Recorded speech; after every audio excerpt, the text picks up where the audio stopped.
శ్రీ వైభవలక్ష్మి వ్రతం అనేది లక్ష్మీదేవిని పూజించే ఒక ప్రముఖమైన వ్రతం. వైభవలక్ష్మి వ్రతం స్త్రీలు ఎక్కువగా ఆచరించే వ్రతం. ఈ వ్రతం చేయడం వలన ఇంట్లో సుఖ సంతోషాలు, ఐశ్వర్యం, సిరి సంపదలు లభిస్తాయని నమ్ముతారు. ఈ వ్రతం ద్వారా కుటుంబ సభ్యుల మధ్య అనుబంధం పెరుగుతుంది. ఈ వ్రతాన్ని భక్తి శ్రద్ధలతో ఆచరిస్తే లక్ష్మీదేవి అనుగ్రహం తప్పకుండా కలుగుతుంది. వ్రతాన్ని సాయంత్రం సమయంలో కానీ లేదా బ్రహ్మముహూర్తంలో కానీ చేసుకోవచ్చును.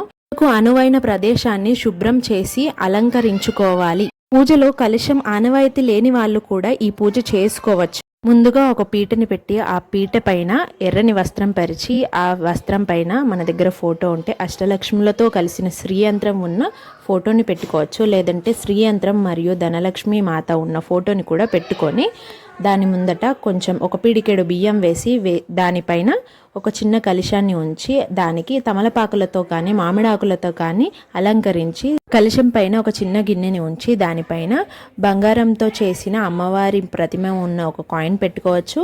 లేదంటే వెండిదైనా పెట్టుకోవచ్చు. వెండిది లేని వాళ్ళు ఒక రూపాయి కాయిన్ పెట్టినా పర్వాలేదు. రూపాయి కాయిన్ పెట్టి దానిని అమ్మవారిగా భావించి పూజించాలి. దాని ముందట ఒక గౌరమ్మని చేసుకొని పెట్టుకోవాలి తమలపాకు పైన. నా దగ్గర ముక్కు పుడక ఉంది. ముక్కు పుడకని అమ్మవారిలా భావించి నేను ముక్కు పుడకకి పూజ చేస్తున్నాను. అలాగే ఒక రూపాయి కాయిన్ కూడా పెట్టాను. దాంట్లో ఏ వస్తువుతో చేసామన్నది ముఖ్యం కాదు, మనము ఏ మనసుతో చేసామన్నది ముఖ్యం. మంచి మనసుతో, అలాంటి కల్మషం లేని మనస్సుతో భక్తి శ్రద్ధలతో పూజ చేసుకోవాలి. ముందుగా గణపతి పూజ చేసే పూజకి ఎలాంటి ఆటంకాలు రాకుండా గణపతిని ప్రార్థించాలి. ఆ తర్వాత అమ్మవారికి పూలు అక్షంతలు వేసి మన మనస్సులోని కోరికను చెప్పుకోవాలి. పూజను మొదలు పెట్టాలి. తర్వాత దీపాలను వెలిగించి అమ్మవారిని ప్రార్థించాలి. మనకిచ్చిన బుక్కులో అంటే మన దగ్గర వైభవలక్ష్మి పుస్తకం ఉంటుంది కదా, ఆ పుస్తకం పైన ధనలక్ష్మి మాత ఫోటోకి అలాగే శ్రీయంత్రం ఫోటోకి నమస్కరించుకొని పూజని స్టార్ట్ చేయాలి. లక్ష్మీ స్తుతి. యా రక్తాంబుజవాసిని విలాసిని చండాంశు తేజస్విని యా రక్త రుధిరాంబర హరిసఖి యా శ్రీ మనోహ్లాదిని యా రత్నకర మంతన గంటిత విష్ణుస్వయ గేహిని సామాం పాతు మనోరమ భగవతి లక్ష్మీచ్చ పద్మావతి.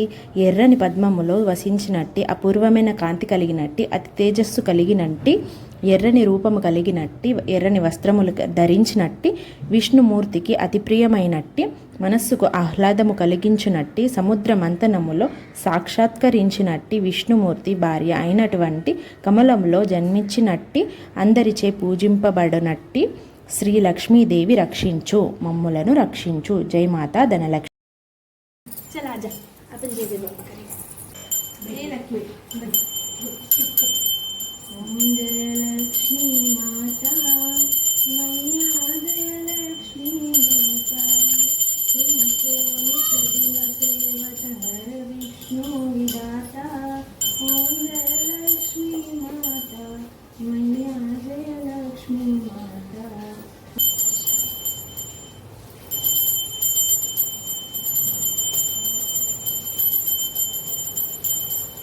అమ్మవారి ప్రియభక్తురాలు అయిన శీలకథను చదివి పూజించి హారతి ఇచ్చిన తర్వాత నైవేద్యాలు సమర్పించి నమస్కరించుకోవాలి. Thanks for watching.